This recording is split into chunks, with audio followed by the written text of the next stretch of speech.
Hiya, I'm Paul Carnwell from Bait-Tech Garbolino. Meeting today on Moore's Canal. I just want to tell you a bit about how we've done this year on Suez and Moore's, breaking the record off both. Suez Canal with 227 and Moore's with 224. I've also been lucky enough to break the records at Herronbrook Fisheries, Isaac Walton Fisheries and Blake Hall Fisheries. This year I've learned so much about how I start negative instead of going really for it from the beginning.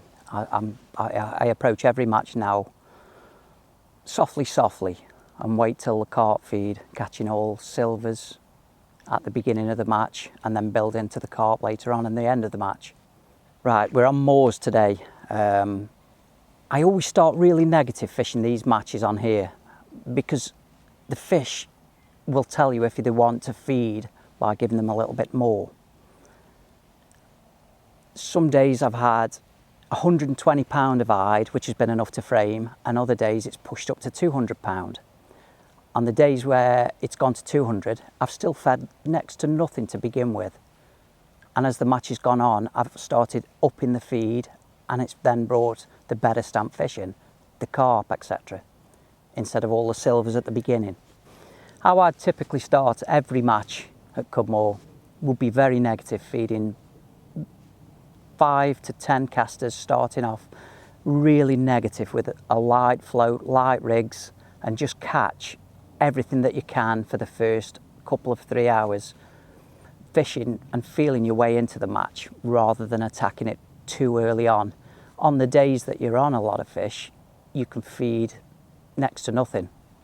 Right, on Moore's Canal, starting very negative, you can feed just 3 casters to 20 casters, depending on how the fish are feeding. I like them to feed and catch them at 2 foot really, because I feel the more water over the heads, they feed more confidently.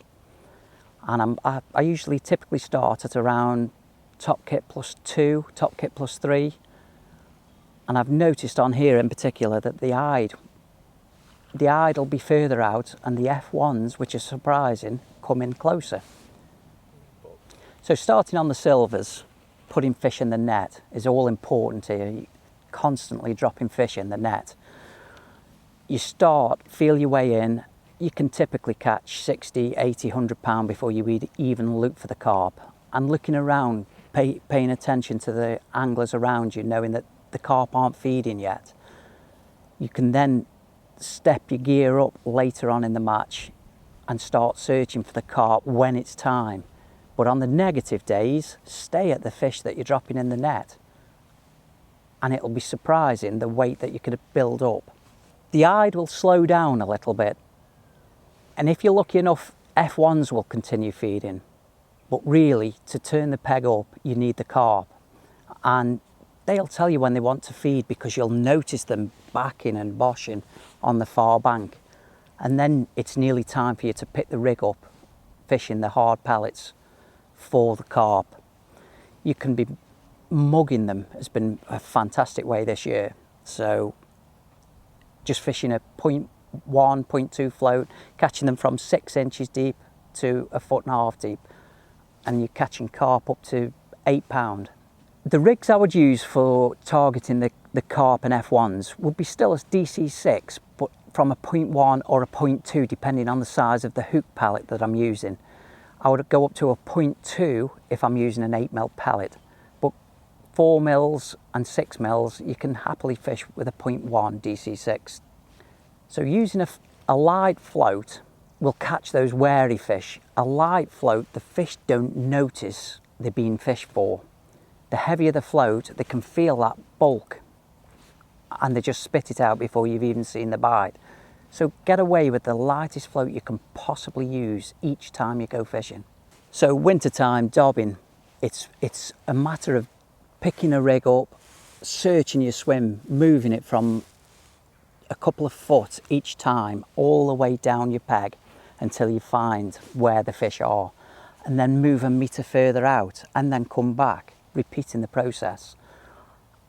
As the day goes on, you'll get tighter across and then just go across the far bank, searching the swim out I like to start a little way off the far bank. As you would fishing a straight lead, you wouldn't go straight into the fish straight away. Start on the edge and work your way into them. Through the summer months, my efficiency is catching these eyed. It's all about the time that you spend in the water is paramount. So making sure that you're so efficient, having a landing net that's set up at a certain depth so you know when your elastic is behind you, you can net straight away. Making everything really smooth, everything in a row, makes it easy in the summer months. In the winter months, maggots is a #1 choice. Softer baits, the fish can search them out, and you can fish the layers a lot better than you can with the casters. The caster, if the fish aren't eating them shallow, you can actually catch on the deck with your maggots. Using a few of these tips I'll give you today, hopefully you'll turn a negative swim into a positive swim, building that weight all the time, using the correct time management of the swim so you can utilise all the fish that you've got in front of you. Hope you enjoy this video. See you on the bank soon.